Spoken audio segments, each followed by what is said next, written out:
Mga uri ng estudyante, Part 1. Recitation Moments.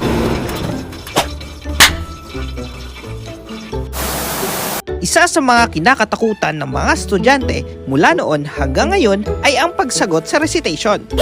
Okay class, wala tayong quiz ngayon. Pero may recitation.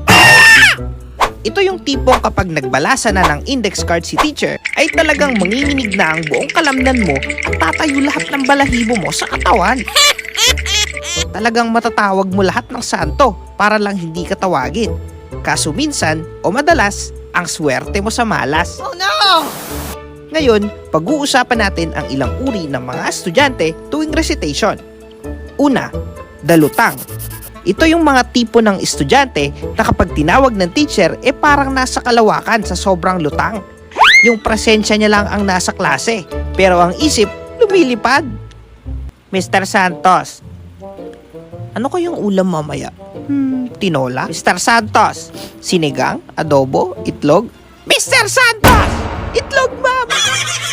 Anong itlog? Gusto mo itlog na rin grade mo? Tayo! Pangalawa, the genius. Ito naman yung mga estudyanteng ginawang storybook ang makapal na libro. Ang ending, para na silang Google sa sobrang daming alam. Ito na yung kapag binato mo ng tanong kahit natutulog, kayang sagutin eh. Genius! Okay, Miss Elsa, tumayo. Yes, ma'am. Sino ang pumatay kay Magellan? Si Dato Lapu-Lapu ang pumatay kay Magellan noong April 27, 1521 sa labanan sa Mactan. Very good! Madalas, sila yung favorite ng teacher eh. Pangatlo, the segue. Ito naman yung mga estudyanteng matalino naman, oo, pero sumobra na yung sinabi na pati family tree ng pamilya at mga aso nila ay gusto na rin niyang ikwento. Yung totoo, eskenita ba yung utak mo? Ang daming kanto eh. De joke lang. Okay, Miss Ana, tumayo. Yes, ma'am.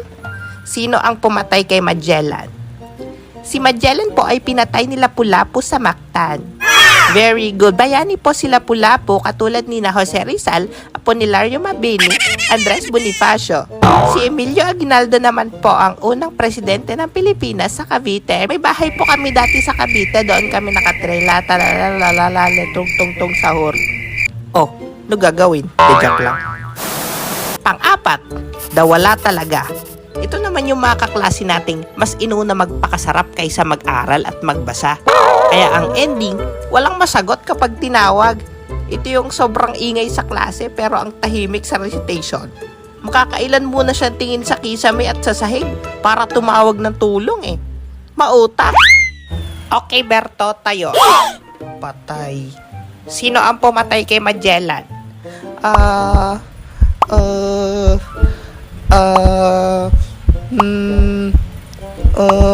Ano, walang masagot? Okay, tulungan siya. Yes!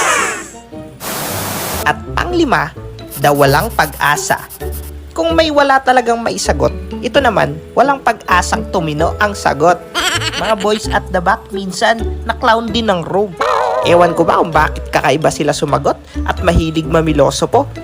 Kahit siguro tulog, tumatawa sila. Okay, Banjo. Yes, ma'am. Sino ang pumatay kay Magellan? Ay, hindi po ako, ma'am. Absent ako kahapon. Tigilan mo ako sa pamimiloso po, ha? Sumagot ka. Hindi nga po ako, ma'am. Tanong nyo na lang po sa pulis. May piloso po ka, ha?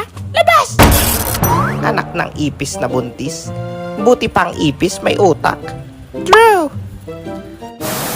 Yan ay ilan lamang sa mga uri ng estudyante kapag recitation. Comment po rin yung ibang napapansin mo para makita ng iba. Hanggang dito na lang muna. O ano, magre-review ka na para may maisagot ka ha.